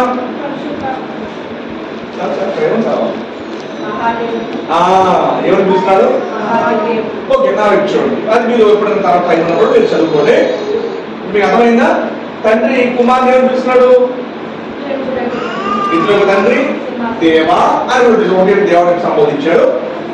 అలాగే కుమారుడు పరిశుద్ధాత్మ దేవుడు ఏమని చెప్తున్నాడు అంటే నేను వెళ్తాను, ఆయన నేను పంపుతాను, ఆధారకర్త నేను పంపుతాను అని బైబిల్లో ఆయన గురించి పరిశుద్ధాత్మ దేవుడు మాట్లాడుతూ నా కొరకు ఏర్పాటు చేయండి అంటున్నారు. ఎవరు? పరిశుద్ధాత్మ దేవుడు ఏమన్నారు? నా కొరకు. ఎవరి కొరకు ఏర్పాటు చేస్తాం జగన్గా కదా. సో పరిశుద్ధాత్మ దేవుడు ఆయన గురించి ఏం చెప్పుకున్నాడు? ఆయన చెప్పుకుంటూనే కుమారుడిని తండ్రిని కూడా దేవుడికి సంబోధిస్తున్నాడు. సో పరిశుద్ధాత్మ దేవుడి శక్తి కాదు, వ్యక్తి. ఎవరు కాదు? మరి ఆత్మ దుఃఖింపుడు. శక్తికి తప్పు వస్తా, వ్యక్తికి తప్పు వస్తా. ఇప్పుడు దీన్ని తప్పు ఉంటుందా? నాకు కూడా నీకు ఉంటుంది, వ్యక్తికి ఉంటుంది. కానీ పరిశుద్ధాత్మను దుఃఖపరచుకుని ఓకేనా. సో పరిశుద్ధాత్మ దేవుడు వచ్చి ఏం చేస్తాడు? మనలో ఒప్పింపు చేస్తాడు. ఆయన గురించి చేసిన ప్రభావం లిస్టే రాశారు మొత్తం. అని ఏం చేస్తాడు? మొత్తం పాప ఒప్పింపు చేస్తాడు. సో ఇదేం కనబడుతుందంటే దేవుడు తండ్రి మాట్లాడుతూ ఒక్కడే, అది నేనే. కుమారుడు దేవుడు, కుమారుడే మరలా దేవుడు ఒక్కడే, అది తండ్రి, నేను దేవుడిని అని కూడా నడిపించుకుంటూ పరిశుద్ధాత్మ దేవుడు కూడా సేమ్ అలాగే మాట్లాడి తండ్రి గురించి అదే సాక్షి ఇస్తూ కుమారుడు గురించి అదే సాక్షి ఇచ్చాడు. మరి ఏంటి? వారి ముగ్గురులో కన్ఫ్యూషన్ లేనప్పుడు చదువుతున్న మనకి కన్ఫ్యూషన్ అవసరం. వాళ్ళ ముగ్గురు లేదు లేనప్పుడు మనం చదువుతున్న మనకు కూడా ఇప్పుడు మనకేం అర్థం కావాలంటే దేవుడు తన బైబిల్లో ఎలా కనపరుచుకున్నాడు అంటే త్రియేక దేవుడుగా కనపరుచుకున్నాడు. ఎలాగా? ఒకడే త్రియేకముగా ఉన్నాడు, అలా కనపరుచుకున్నాడు అంతే. ఓకేనా? ఈ పాయింట్ ఎందుకు చెప్పాను అంటే మరి మన చుట్టుపక్కల చాలా మందిరాల్లో చాలా కొన్ని చిత్రాలు ఉన్నాయి. మరి తండ్రి ఒకడే, కుమారుడు చేయబడ్డాడు. కుమారుడు ఏమాడు చేయబడి తగ్గిపోతారైనా సృష్టి అయిపోతాడు, సృష్టి బాగా అయిపోతాడు. మరి దేవతలు కూడా చేయబడ్డాయి అనుకోండి, కానీ ఏమవుతాడు? ఆయన సృష్టి అయిపోతాడు. పరిశుద్ధం దేవుడేమో శక్తి మాత్రమే, వ్యక్తి పవర్, దేవుడికి పవర్ అంతే అని వాళ్ళు చెప్తారు. ఓకేనా? మరి అది చాలా మరి డేంజర్ ఉంది. ఓకేనా? ఓకే. మొన్న ఇలాగే నేను రాజమండ్రి వెళ్తుంటే ఒక పోస్టర్ చూశాను. విజయప్రసాద్ రెడ్డి గారు తెలుసుగా మీకు అందరికీ. ఆయన త్రిత్వం నమ్మరాలు. ఇందాక చెప్పే తండ్రి ఒకడే, కుమారుడు చేయబడ్డాడు, పరిశుద్ధాత్మ దేవుని యొక్క అని బైబిల్ చదువుతున్నాం. ఒక ఆయన పిలిచి సత్య సువార్త కొట్టాలని చెప్పి ఆయన వాక్యోపదేశకుడిగా పిలిచాను. నేను వెంటనే ఫోన్ చేశాను. ఆయన త్రిత్వాన్ని యేసుప్రభు దేవుడిగా నమ్మడు. ఎవరైతే యేసుప్రభుని దేవుడిగా నమ్మడో తండ్రిని కూడా నమ్మనట్టే అని ప్రభు చెప్పాడు. నేను ఎవరో తెలిస్తే మీకు తండ్రి ఎవరో తెలిసింది అన్నాడు. ఎవరితో? శాస్త్రులు పరిశీలితాం సప్త సంతానం తిప్పి మీరు నేను ఎవరో ఎరుగుంటే అని అన్నారు. అదేంటండి మీకు? సో నేను చెప్పాను ప్రభు మాటల్లో నేను అడగవసరలా, ఇది ప్రభు ఇలా చెప్పాడు. మీరు వాళ్ళని పిలిచి సత్యవాక్య లేకపోతే సువార్త కూడా రక్షణ పొందిన వ్యక్తి నేను అడగండి కదా, వ్యక్తిని పిలిచి వాక్యాలు చెప్పించారు. మీరు వాళ్ళు చెప్పేశారు కదా అందరూ. ఈ విషయం మాకు తెలియదు అన్నారు. ఏంటన్నా ఈ విషయం నేను నాకు తెలియదు అవసరం. మీరు వెళ్ళి అడగండి క్రితం గురించి మీరు ఏమి ఉంటారు. అయితే ఆ పాయింట్ ఎందుకు చెప్పారంటే అది ఇంపార్టెంట్గా మనకి చూడండి. శిష్యులు ఏం చేశారు? అపోస్తలుల కార్యం 13:2-3 వాళ్ళు ఏం చేశారండి? వారి ప్రభువును సేవించుచు ఉపవాసము చేయించుండగా పరిశుద్ధాత్మ నేను బర్నబాను సౌలును పిలిచిన పని కొరకు వారిని నాకు ప్రత్యేకించపరచుడని వారితో చివరి మాట ఏంటి తెలుసా అండి? ఈ భూమి మీద దేవుని బిడ్డలుగా ప్రార్థన, ఉపవాస ప్రార్థనలో అడిగే ఏంటంటే మనల్ని ప్రత్యేకపరచుకోవాలి. ఏం చేయాలి? మనం ఏం చేసుకోవాలి? 6 విషయాలు చెప్పారు ఉపవాస ప్రార్థన. ఇది మొదటి విషయం ఏంటి చెప్తారండి? ఫస్ట్ దేవుడు ఉపవాస ప్రార్థనని నేర్పిస్తున్నాడు. అసలు దేవుడు అడిగే ఉపవాసం ఏంటి? మన జీవితమే ఉపవాసం. దాన్ని మీరు ధ్యానించండి. 3 మోషే గురించి ఏమన్నారు? ఉపవాసం అంటే దేవుడితోనే. ఓకేనా? 4 దాని గురించి చెప్పాను. ప్రార్థన ఏంటి? అడిగేటప్పుడు ఎలా అడగాలి? మరి తగ్గించుకోవడం ఏంటి? ఎక్స్ప్లెయిన్ చేయండి. అర్హత లేకుండా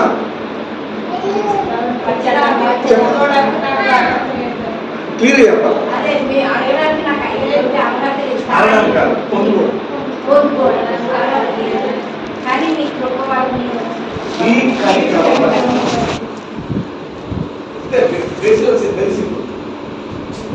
ఒక పనుడు ఇచ్చారు. ఒక ఆయన చాలా బాగుంది. మరి అవసరం వచ్చింది.